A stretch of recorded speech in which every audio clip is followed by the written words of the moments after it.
I myself have met people that have actually left Islam because of these types of tales.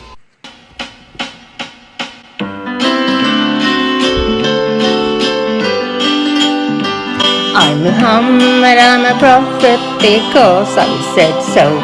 I have this hairy mole right on my shoulder, you know. And my bestest buddy Allah, he works for me though. I call him God to make his income pure as white snow. In the damp cave of Hira I met this bad man. He squeezed me until I threw up the Quran. When I ran to Khadija in anguish and fears, she explained, "This is Jibreel," and wiped off my tears. I'm Muhammad, I'm a prophet because I am him, and Allah caters to my needs and every whim. His reward is that I let people think He is Lord. Then He lets me torment the people when I get bored. The issue of Yajooj and Majooj is actually, for our modern times, I would say, one of the most, if not the most problematic of the signs of Judgment Day. And it has caused many of our youth to question, to doubt. I myself have met people that have actually left Islam because of these types of tales. And we have to be honest and frank and not pretend as if this doesn't exist. Perhaps some of you are not accustomed to hearing people speak like this, but my philosophy is different. We are dealing with the crisis of people leaving our faith, our own children, our own young men and women. And of the reasons why is that we are not answering some of these issues that they bring, and we dismiss them.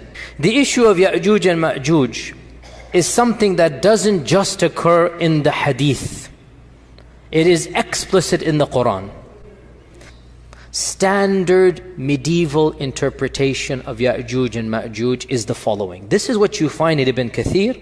You find it in the tafsir literature of As-Samarqandi and of Al-Tha'labi, and basically this is the mainstream interpretation for our classical and middle ages of Islam. If you look at any book of tafsir, any book of history, the notion was the following.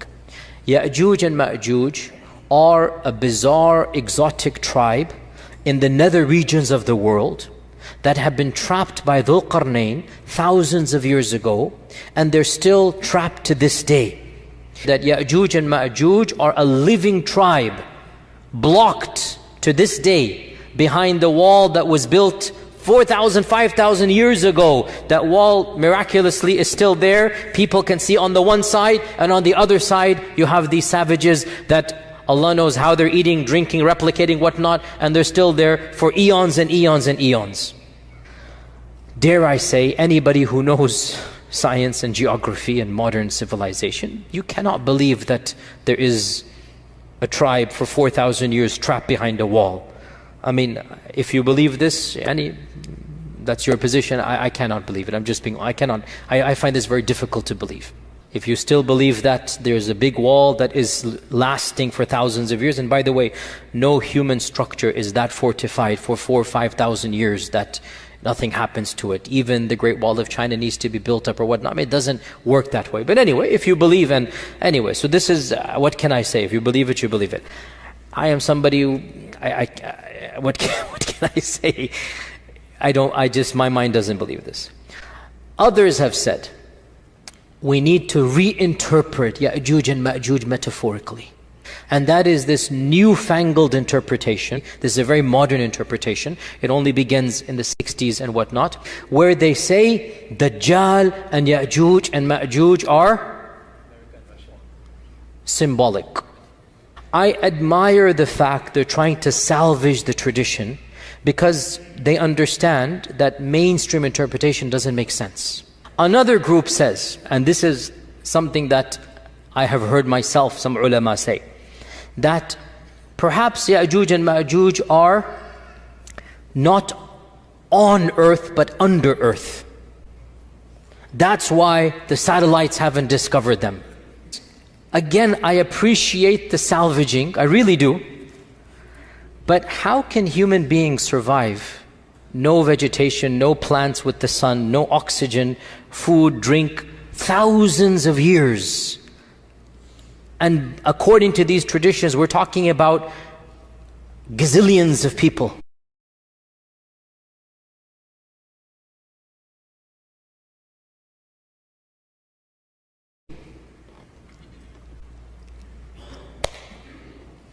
What is the answer to this conundrum of Yajooj and Majooj? I will disappoint you by saying there is no clear-cut answer. I don't have a solution to Yajooj and Majooj. I am personally skeptical. I mean, I have a degree in engineering. I understand mathematics and chemistry and geology, and Allah knows best. Perhaps, this notion of a living tribe of Yajooj and Majooj is not correct.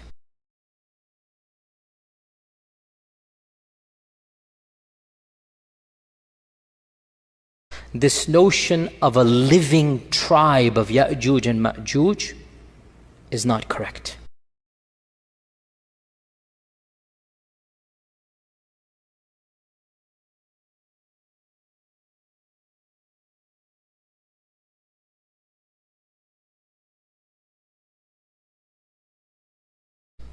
And this is what I firmly believe, simply because it is highly problematic to posit that there are billions of people somewhere in today's world clawing away.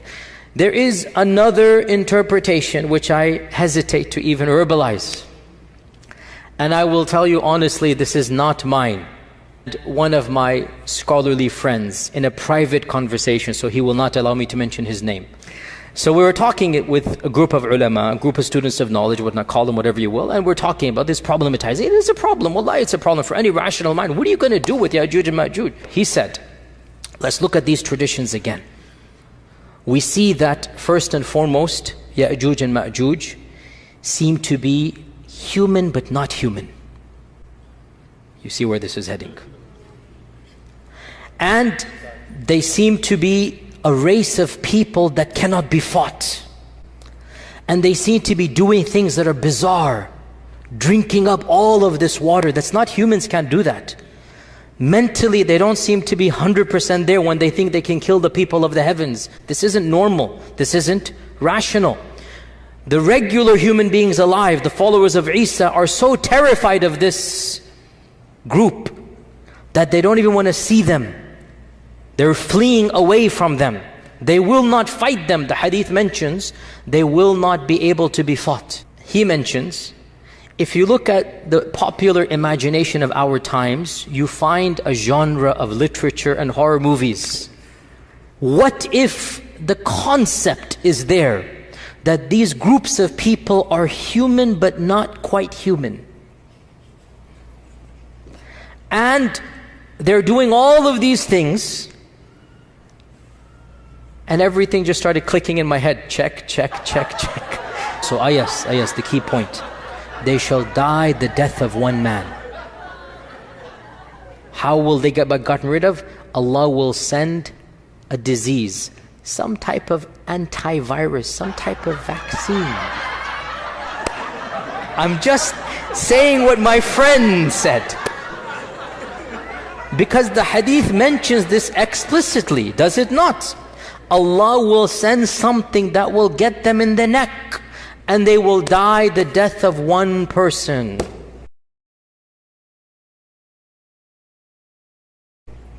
So when my friend kept on going over all of these points, my laughter turned to a serious contemplation. And I said, but how do we tell the public this? Then I said, I'll just project it onto my friend, which it is true, it is coming from him. And I'll take myself out the picture, so that as you laugh at my friend, but the laughter will slowly turn to contemplation, and deep down inside you'll realize this makes a lot more sense than anything else out there. I'm Muhammad, I'm a prophet because I said so. I have this hairy mole right on my shoulder, you know. And my bestest buddy Allah, he works for me though. I call on God to make you think I'm pure as white snow. And deep down inside you'll realize this makes a lot more sense than anything else out there.